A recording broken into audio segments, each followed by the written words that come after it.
जय श्री कृष्णा, राधे राधे। आज मैं कहने वाली हूँ कार्तिक पूर्णिमा की व्रत कथा। चलो कहानी सुनते हैं। एक समय की बात है, तारकासुर नाम का एक राक्षस था। उसके 3 पुत्र थे, तारकाक्ष, कमलाक्ष, विद्युन्माली। भगवान शिव के बड़े पुत्र कार्तिकेय ने तारकासुर का वध कर दिया। तीनों पुत्रों को अपने पिता की हत्या का समाचार सुन बहुत दुख हुआ। तीनों ने ब्रह्मा जी से वरदान मांगने के लिए घोर तपस्या की। तीनों की तपस्या से प्रसन्न होकर ब्रह्मा जी प्रकट हुए और बोले, मांगो, क्या वरदान मांगना चाहते हो। तीनों ब्रह्मा जी से अमर होने का वरदान मांगा, लेकिन ब्रह्मा जी ने उन्हें इसके अलावा कोई दूसरा वरदान मांगने को कहा। तीनों ने मिलकर फिर सोचा और इस बार ब्रह्मा जी से तीनों अलग नगरों का निर्माण करने के लिए कहा, जिसमें सभी बैठकर सारी पृथ्वी और आकाश में घूम सके। 1000 साल बाद जब हम मिलें और हम तीनों के नगर मिलकर एक हो जाएं, और जो देवता तीनों नगरों को एक ही बाण से नष्ट करने की क्षमता रखता हो, वही हमारी मृत्यु का कारण हो। ब्रह्मा जी ने उन्हें ये वरदान दे दिया। तीनों वरदान पाकर बहुत खुश हुए।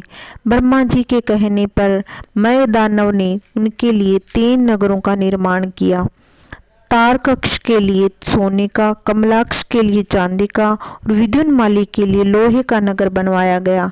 तीनों ने मिलकर तीनों लोकों पर अपना अधिकार जमा लिया। इंद्र देवता इन तीनों राक्षसों से भयभीत हुए और भगवान शंकर की शरण में गए।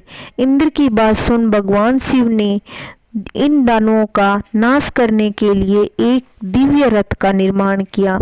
इस दिव्य रथ की हर एक चीज देवताओं से बनी। चंद्रमा और सूर्य से पहिए बने। इंद्र, वरुण, यम और कुबेर रथ के 4 घोड़े बने। हिमालय धनुष बने और शेषनाग प्रत्यंचा बने। भगवान शिव खुद बाण बने और बाण की नोक बने अग्निदेव। इस दिव्य रथ पर सवार हुए खुद भगवान शिव। भगवान से बने इस रथ और तीनों भाइयों के बीच भयंकर युद्ध हुआ। जैसे ही ये तीनों रथ एक ही सिद्ध में आए, भगवान शिव ने बाण छोड़ तीनों का नाश कर दिया।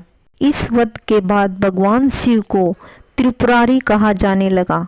यह वध कार्तिक मास की पूर्णिमा को हुआ, इसलिए इस दिन को त्रिपुरी पूर्णिमा के नाम से भी जाना जाने लगा। इस दिन गंगा स्नान और दीपदान का विशेष महत्व है। जय श्री कृष्ण, राधे राधे।